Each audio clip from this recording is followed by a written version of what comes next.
우리가 사람과의 관계 속에서 좋은 관계를 유지하려고 힘을 씁니다. 특별히 우리가 좋은 관계를 통해서 많은 도움을 받기도 하고 또 많은 기회를 얻기도 합니다. 그런데 관계라는 것은 단순히 좋은 관계를 맺어가는 것뿐만이 아니라 나쁜 관계도 우리가 관리해야 한다는 것이지요. 여러분 혹시 그런 얘기 아세요? 사람들이 그런 얘기를 합니다. 내가 너는 살려주고 내가 너 키워주지는 못해도 너는 죽일 수 있다. 여러분 이게 참 무서운 얘기예요. 제가 특히 설교할 때 부흥회나 이런 데 가서 하는 설교 중에 하나가 있는데 사람은 살리는 일을 아무나 하지 않습니다. 못하는 거죠. 그런데 죽이는 일은 누구나 할 수 있더라는 거예요. 예를 들어서 어린아이가 실수로 총을 가지고 장난하다가 부모를 죽였다라는 기사들을 우리가 가끔 보게 됩니다. 그러니까 사람을 죽인다라는 것이 무엇인가 능력이 있어서 어떤 악한 마음을 품어서 죽일 수 있는 것이 아니라 무엇인가 도구가 되거나 상황이 되면 누구든지 사람을 죽일 수 있는 그 일을 하게 되더라는 것이지요. 그러니까 다시 얘기하자면 누구든지 사람을 죽일 수 있어요. 여기 있는 여러분들도 워낙 성품이 좋으시고 또 그런 부분들을 생각해 보지 않아서 그렇지만 우리가 만약에 어떤 극한 상황이나 어떤 우발적인 사고로 인하여 우리 또한 사람을 죽일 수 있다는 것이지요. 그러나 반대로 우리가 작정하고 원해도 사람을 살리는 일은 결코 우리의 능력으로 할 수 없더라는 거예요. 그러니까 죽이는 일은 쉽고 살리는 일은 어려운 거예요. 여러분 그러므로 예수님께서 이 땅에 오셔서 우리를 살리신 일이라는 것 자체가 너무나 놀라운 일이고 불가능함이 진짜로 이제는 이 땅에서 현실이 되었다라는 사실입니다. 그런데 여러분 이처럼 누구나 죽일 수 있는데 작정하고 죽이려고 덤벼든다고 생각해 보세요. 그 삶이 얼마나 피곤하고 어렵겠습니까? 분명히 그 사람이 나를 도와주고 나를 성공으로 이끌지는 못하지만 작정해서 나를 끌어내리고 나에게 흠집을 내고 나를 무너뜨리려면 여러분 그것에 피해를 입지 않을 사람이 있어요. 여러분 어떤 사람들이 그런 얘기해요. 내가 너 가만두나 보자. 내가 너 죽을 때까지 내가 끝까지 내가 너 괴롭힐 거다. 그냥 같이 죽자. 여러분 이런 사람이 있으면 그 사람의 삶이 얼마나 불편하고 어려운지 몰라요. 그런데 여러분 오늘 12절에 보세요. 악인이 의인치기를 꾀하고 그를 향하여 그의 일을 하는도다. 다시 얘기하자면 악인들이 의인을 무너뜨리려고 음모를 꾸미는 거예요. 일을 갈고 있습니다. 잠을 자지 않고 넘어뜨리려고 하는 거예요. 여러분 이러한 작정하고 달려드는 사람들에게서 우리가 어떻게 벗어날 수 있겠습니까? 상처를 안 입을 수 있겠냐 이거예요. 그런데 오늘 13절에 보면 이렇게 되어 있습니다. 그러나 주께서 그를 비우시리니 그의 날이 다가옴을 보심이로다. 하나님께서는 이렇게 작정하고 죽이려고 덤벼드는 사람을 무서워하지 않으십니다. 오늘 본문의 내용대로 얘기하자면 비웃으신다라는 거예요. 웃긴다라는 거죠. 왜 그렇습니까? 하나님과 사람은 격이 다른 거예요. 존재의 근원이 다른 거예요. 하나님께서 우리의 모든 것을 아시는 거예요. 그러니까 악인이 아무리 그가 꾀를 내고 작정을 내도 하나님은 어떻게 하시는 거예요? 미리 모든 것을 아시는 거니까 웃는 거예요. 여러분 우리가 그런 얘기 하잖아요. 수가 보인다. 여러분 수가 보이는 사람이 무서우세요? 수가 안 보이는 사람이 무서우세요? 수가 안 보이는 사람이 무서운 거예요. 수가 보이는 사람은요, 내가 다 대처할 수 있어요. 더 나아가서는 나보다 힘도 없고 능력도 없고 다 부족한 사람의 수까지 다 보인다고 그런다면 여러분, 그 사람이 나에게 덤비고 작정하고 온다 할지라도 어떻습니까? 웃긴 거죠. 하나님이 보시기에 악인의 모습이 그렇더라는 거예요. 더 나아가서 하나님은요, 결코 그 악인의 형통함, 악인의 그 잘못된 악함을 방치하시지 않는다라는 사실인 것이죠. 오늘 14절에 보면 이렇게 되어 있습니다. 악인이 칼을 빼고 활을 당겨 가난하고 궁핍한 자를 엎드러뜨리며 행위가 정직한 자를 죽이고자 하나. 악인은요, 사람을 가리지 않습니다. 오히려 약하고 궁핍하고 어려운 사람들을 더 괴롭히고 힘들게 합니다. 정직한 자를 죽이고자 한다는 거예요. 여러분이 정말 하나님 말씀 안에서 정직하게 살아가고 있는데 누군가의 이러한 공격과 비방과 끌어내림을 경험하신다면 여러분 기뻐하시기 바랍니다. 왜 그런지 아십니까? 여러분들이 악인의 삶과 구별되는 삶을 살고 있더라는 거예요. 여러분이 지금 의의 삶, 의의 길을 걸어가고 있다는 사실이에요. 여러분, 그들의 칼은 오히려 그들의 양심을 찌르고 그들의 활은 부러질 거라고 되어 있어요. 오늘 우리가 그 의의 길, 올바른 길을 걸어가며 있을 때 그들이 뽑아내는 칼이 오히려 우리를 찔러오는 것 같지만 하나님께서는 그 칼을 어떻게 하신다라는 거예요. 그들의 양심을 찌르고 그들의 활과 칼을 부러뜨리게 하시겠다라는 거예요. 여러분, 우리는 막을 수 없습니다. 우리는 모든 것을 알 수 없고요. 그들이 꾸미는 흉계와 계략을 다 알 수가 없지요. 그러나 우리가 믿고 의지할 뿐 하나님을 믿는다면 결코 우리는 그 시험과 그 계략과 모략에서 우리는 상하지 않게 됨을 기억하시기 바랍니다. 여러분, 우리 교회 보면요, 이렇게 저희가 이번에 리모델링 하면서 시스템을 바꿨어요. 그전에는 저희가 그냥 비밀번호만 했단 말이에요. 그런데 이번에는 저희가 카메라도 달고 세콤을 다 달아놨어요. 이걸 해보니까 좋은 게 뭐냐? 언제든지 우리가 카메라로 무슨 상황이 있는지 에머전시에 볼 수가 있는 거예요. 또 하나는 누가 침입하거나 누가 이렇게 이 안으로 무리하게 억지로 들어오려면 어떻게 되냐면 사이렌이 막 울려요.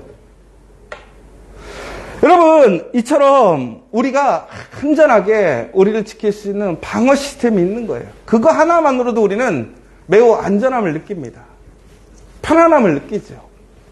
그런데 여러분, 하나님께서 우리의 그러한 보호막이 되어주시겠다라는 거예요. 우리를 지켜주는 시스템이 되시겠다라는 거예요. 사랑하는 여러분, 하나님의 그 보호하심이 있음을 기억하십시오. 하나님의 그늘 아래 있으면, 하나님의 그 말씀 안에 있으면 우리는 결코 상함을 당하지 않습니다. 오늘 의인의 적은 소유가 악인의 풍부함보다 낫다라고 되어 있습니다. 여러분, 악인의 형통함을 통해서 악인이 잘 되고 유익을 구할 때에 우리는 그것 때문에 실망하고 낙심할 때가 있어요. 여러분, 잘 보세요. 의인의 적은 소유가 악인의 풍부함보다 나은 이유가 뭡니까? 여러분, 돈 많은 게 좋으세요? 적은 게 좋으세요? 당연히 많은 게 좋지 않으세요? 여러분의 삶이 형통한 게 좋지 궁핍한 게 좋으세요? 여러분, 우리 커피하게 성도들이 많은 게 좋지 적은 게 좋으세요? 그런데 왜 적은 것이 좋다라고 그랬을까요? 여러분, 근데 이것을 잘못 오해하면 안 돼요. 무조건 적은 것, 가난하게 사는 게 좋다, 이 얘기가 결코 아니에요. 무슨 얘기냐면 그 풍부함 속에서도 그들은 기쁨을 누리지 못합니다. 그들은 그것을 소유할 수 없더라는 거예요. 그런데 우리는 하나님의 말씀 안에서 비록 적은 것을 소유할지라도 우리는 그 적은 것을 통해서 우리의 삶을 살아가게 되더라는 거예요. 제가 전도사 시절에 참 보면 참 넉넉하게 살지 못했던 것 같아요. 근데 뭐 지금도 우리 목사님이나 전사님들 다 매한가지죠. 뭐 세상 사람들보다는 넉넉하게 살아가지 못한단 말이에요. 그런데 어떻게 살아왔을까 그 생각을 좀 해보거든요. 그런데 우리가 교회에서 가끔씩 우스갯소리를 하는 얘기처럼 까마귀가 날라와서 음식을 배달해주고 하나님의 도우심으로 먹고 입고 살게 되더라고요. 여러분, 여러분들이 철저하게 여러분의 삶을 지켜오시고 여러분의 삶을 관리해 오셨습니까? 우리의 삶을 돌아보면 하나님의 은혜 아닙니까? 나에겐 그런 능력도 없고 자격도 없음에도 불구하고 그 상황 속에서 오늘 내가 살아갈 수 있는 그 삶의 모습을 지켜주시고 오늘도 내 부족함이 있지만 그 부족함이 부족함으로 느끼지 않는 하나님의 풍성한 은혜를 여러분 보고 계십니까? 오늘 우리는 이 사실을 기억해야 합니다. 우리가 적은 소유가 복이 받았다, 온전하게 잘 사는 거다, 그 얘기가 아니에요. 적은 소유가 있지만 우리에게는 그 안에 하나님이 주시는 평안이 있더라는 거예요. 기쁨이 있더라는 거예요. 더 나아가서는 적지만 그것에서 부족함을 느끼지 않게 또한 우리의 삶을 하나님이 부르신 그 맡겨진 사명을 감당할 수 있도록 하나님은 끊임없이 우리를 공급해 주시고 축복해 주신다는 사실입니다. 여러분, 내가 무엇을 가졌느냐, 나의 능력이 얼마나 많으냐를 통해서 오늘 내가 내일을 꿈꾸고 소망하는 것이 아니잖아요. 오늘 우리는 하나님 안에서 그 하나님의 의인으로 정직한 자로 살아가게 된다면 하나님께서는 우리를 오늘도 부끄럽지 않게 담대하게 하나님의 그 영원한 기쁨 안에서 평안을 주실 줄 믿으시기 바랍니다. 여러분, 악인의 팔은 부러집니다. 그러나 의인은 여호와께서 붙드시겠다라고 나와 있습니다. 여러분, 악인의 팔이 부러진다. 제가 이 생각을 해봤어요. 의인은 여호와께서 팔을 붙드신다. 같은 팔인데 악인은 부러지고 의인의 손은 붙들어 주신다라는 거예요. 무슨 얘기일까?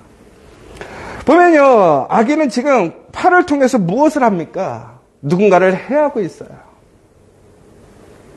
그런데 전국엔 그 손과 그 무기가 어떻게 되는 거예요? 부러지는 거예요. 악을 행하는 그 손은 무너짐을 기억하시기 바랍니다. 그러나 우리는 능력이 없어서 하나님을 붙들어야 되는 거예요. 우리의 손은 무엇인가 그 공격하는 손을 막을 수 있는 힘도 없는 거예요. 우리가 할 수 있는 건 뭐예요? 손을 내미는 것밖에 없어요. 여러분, 우리가 물에 빠졌을 때 우리가 할 수 있는 일이 뭐예요? 살려주세요. 외치는 것밖에 없잖아요. 손을 내미는 것밖에 없잖아요. 바로 그때 하나님께서 어떻게 하신다는 거예요? 그 손을 내밀어서 그 손을 잡아주시겠다는 거예요. 여러분, 오늘 우리가 그 강력한 악한 사람들의 팔을 이길 수 있는 힘이 무엇입니까? 하나님을 향해 부르짖는 거예요. 하나님을 향해 손을 내미는 거예요. 여러분, 잘 생각하셔야 돼요. 우리가 뭔가 특별하고 대단한 일을 하는 것이 아니라 그 하나님을 신뢰하고 하나님을 믿으며 하나님을 향해서 뭐 하려는 거예요? 부르짖고 손을 내밀라는 거예요. 여러분, 오늘 이 새벽에 여러분들이 하나님을 향해서 부르짖고 하나님을 향해 손을 내밀고 계시다면 하나님께서 여러분의 손을 분명히 붙들어 주심을 기억하시기 바랍니다. 다시 우리가 또 뒤에 부분을 보면 분명하게 이렇게 나와 있습니다. 오늘 의인은 어떠한 환난 날에도 부끄러움을 당하지 않는다고 합니다. 기근의 날에도 풍족할 것이라고 되어 있습니다. 악인들은 멸망하고 여호와의 원수들은 어린 양의 기름같이 다 연기가 되어 없어질 것이라고 되어 있습니다. 여러분, 악인과 의인의 삶의 결과가 분명하게 나뉘는 것을 보게 됩니다. 여러분, 우리가 진심으로 선하게 살길 원합니다. 올바로 살길 원합니다. 악인은 꾸고 갚지 아니하나 의인은 은혜를 베풀고 주는도다. 여러분, 참 오늘 이 말씀이 우리에게 도전이 되는 것 같아요. 악인은요, 신세지고 또 누군가에게 꾸어도요, 오히려 그것을 갚지 않고 해를 당합니다. 오히려 내 것을 뺏어가려고 합니다. 그런데 의인은요, 은혜를 베풀고 준다고 되어 있습니다. 여러분, 오늘 더 얘기를 보자면 의인은요, 자신의 부족한 상황 속에서도 오히려 더 어떻게 하냐면 계속해서 나누어주고 꾸어주는데 힘을 쓰고 있습니다. 그러나 악인은 자기의 것을 놓지 않으려고 부단히 힘쓰고 살아가고 남의 것을 뺏어서 자기가 살아가려고 합니다. 여러분, 여기서 자기가 자기의 삶을 책임지기 위해 악하고 불의하고 잘못된 방법으로 물불 안 가리고 남의 것을 빼앗는 사람과 인색하게 살아가는 사람이 있어요. 그런데 부족함에도 하나님의 그 신실하신 은혜를 경험하고 믿으며 하나님의 그 사랑을 나누어주는 사람이 있어요. 그 은혜를 베풀어주는 사람이 있어요. 꾸어주는 사람이 있어요. 여러분, 우리가 선한 일을 할 때 능력이 없으면 선한 일을 할 수가 없습니다. 저희 교회도 누군가가 도와달라고 올 때가 참 많아요.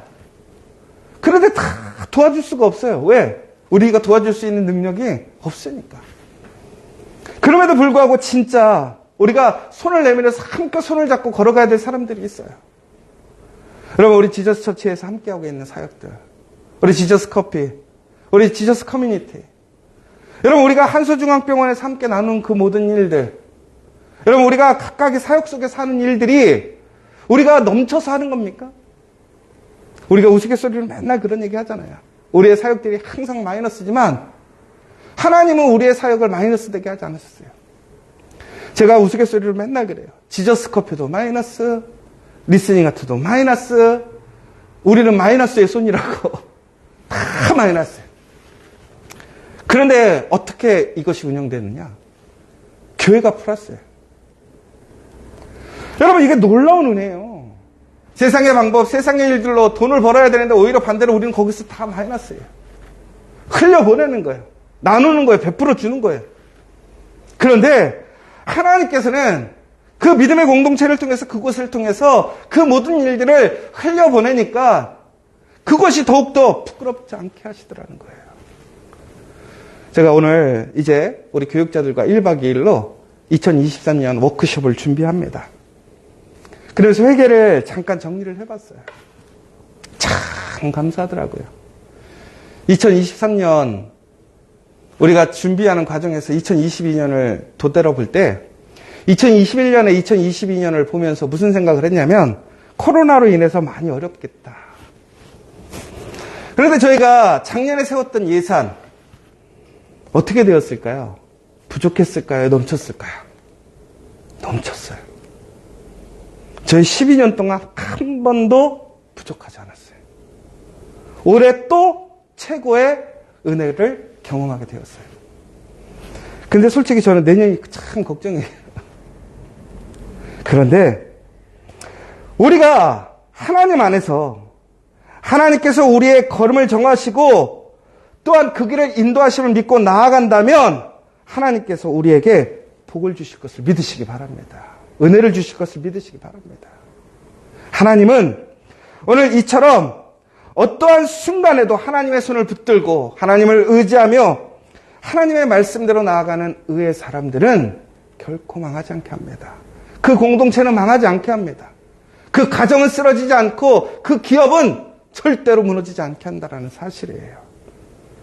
사랑하는 여러분, 오늘 우리가 그럼에도 불구하고 언제나 하나님의 은혜 안에서 그 신실한 은혜를 나누어주고 꾸어주고 또한 함께 손잡고 감으로 하나님이 주시는 복을 소유하는 저 여러분 되시기를 간절히 소망합니다.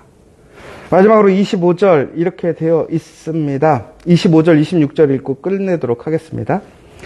내가 어려서부터 늙기까지 의인이 버림을 당하거나 그의 자손이 결식함을 보지 못하였도다. 그는 종일토록 은혜를 베풀고 꾸어주니 그의 자손이 복을 받는도다. 아멘. 오늘 시간 우리 여러분 이 믿음으로 우리가 의인의 삶, 정직한 삶, 나의 능력, 나의 힘이 아니라 하나님을 전적으로 의지함으로 하나님을 붙들므로 내 손을 붙들어 주시고 나의 길을 정하시고 인도하시는 그 하나님을 신뢰하며 우리 나아가며 오늘 우리에게 부르신 하나님의 그 부르심대로 우리의 삶의 자리에서 우리의 가정에서 일터에서 우리 커피와 교회가 더욱더 그 은혜를 나누고 베풀고 꾸어주는데 힘쓰는 우리 믿음의 공동체 여러분 될 수 있도록 다시 한번 기도해 주셨으면 좋겠고 우리 지저스 커피가 이제 선능에 세워집니다. 여러분 우리가 돈 벌려고 그거 하는 거 아니에요. 다시 얘기하자면 우리 그곳을 통해서 은혜를 베풀고 꾸어주고 그 은혜를 세우려고 하는 거예요. 그 일을 온전히 감당할 수 있도록 기도해 주시고 특별히 2023년 우리가 새롭게 준비하려고 합니다. 오늘 1박 2일 동안 우리 교육자들 정말 하나님이 주시는 지혜와 능력으로 그 믿음으로 오늘 모든 것들을 잘 준비하고 그 하나님의 은혜에 충만할 수 있도록 기도해 주셨으면 좋겠고 여러분들 간절한 기도 제목 있으시다면 오늘 이 시간 하나님께 기도함으로 응답받는 시간 되시기를 간절히 소망합니다. 우리 기도하고 돌아가도록 하겠습니다.